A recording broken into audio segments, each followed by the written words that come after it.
My name is Anjali. Good morning, ma'am. My name is Manisha Kaushik. Our topic is LSDV, which is lumpy skin disease virus. A deadly threat to the cattle is also known as viral cattle disease and caused by a pox virus, Capri pox virus. Here we have taken the area of Rajasthan, particularly Jodhpur.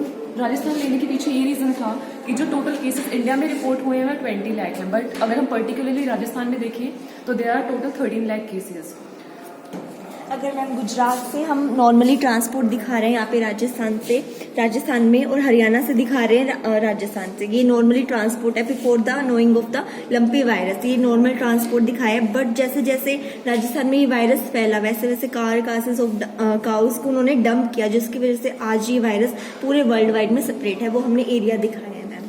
Here what we have done is हमने infected और non infected को अलग अलग कर दिया है. Infected cattle और non infected cattle को अलग अलग करने का रीज़न ये था कि हमें इनकी जो वाटर कंज्यूमिंग इनकी जो वाटर कंज्यूमिंग कैपेसिटी है उसको भी हमने एक अलग ही कंसिडर किया है और इसको भी फॉडर को भी हमने अलग ही कंसिडर किया है. बिकॉज रिपोर्ट्स के अकॉर्डिंग ये देखा गया है कि अगर ये सेम वाटर कंज्यूम कर रहे हैं और अगर ये सेम फॉडर भी कंज्यूम कर रहे हैं, इज दैट शेयरिंग हो रही है, तो कहीं ना कहीं ये वायरस ट्रांसमिट हो रहा है नॉन इन्फेक्टेड से नॉन इन्फेक्टेड. इन दोनों को मैम हमने अलग रखा है on the basis of symptoms, which is high fever, infertility, skin nodules ma'am इसका बेसिक जो मतलब कि ज़्यादा इफेक्टिव जो स्किन नोड्यूल्स देखे गए हैं उसके बेसिस पे हमने इनको अलग रखा है.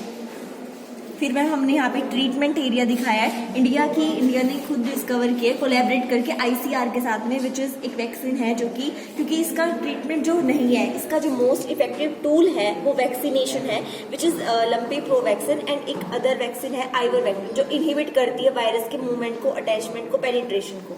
Moving on to particularly the structure of lumpy skin disease virus. यहाँ पे इसका स्ट्रक्चर है, इसमें एक आउटर मेम्ब्रेन है, एक इनर मेम्ब्रेन है, कॉर्वोल है, लेटरल बॉडीज है और डबल स्ट्रैंडेड जेनोमिक DNA है. जो डबल स्ट्रैंडेड जेनोमिक DNA है वो अपने आप को मल्टीप्लाई करता है, इज दैट रेप्लिकेट करता है और अपनी मल्टीपल कॉपीज इनिशिएट करता है, जिसकी वजह से जो वायरस है वो पूरी बॉडी में स्प्रेड हो जाएगा और फर्दर जो अपीयरेंस है वो ब्लिस्टर्स की दिखेगी ओवरऑल बॉडी में कैटल की. अगर हम प्रिवेंशन और कंट्रोल की बात करें तो basically supportive care of cattle he best treatment है. अदर देन दैट वैक्सीनेशन कैंपिंग्स को हम इनिशिएट कर सकते हैं ताकि वायरस की एंट्री ना हो. रेस्ट्रिक्शंस हम लगा सकते हैं ट्रांसपोर्टेशन पे ताकि जो इन्फेक्टेड कैटल है वो एक स्टेट से दूसरी स्टेट में ना आए और फर्दर जो हमारा वायरस है वो ट्रांसमिट ना हो.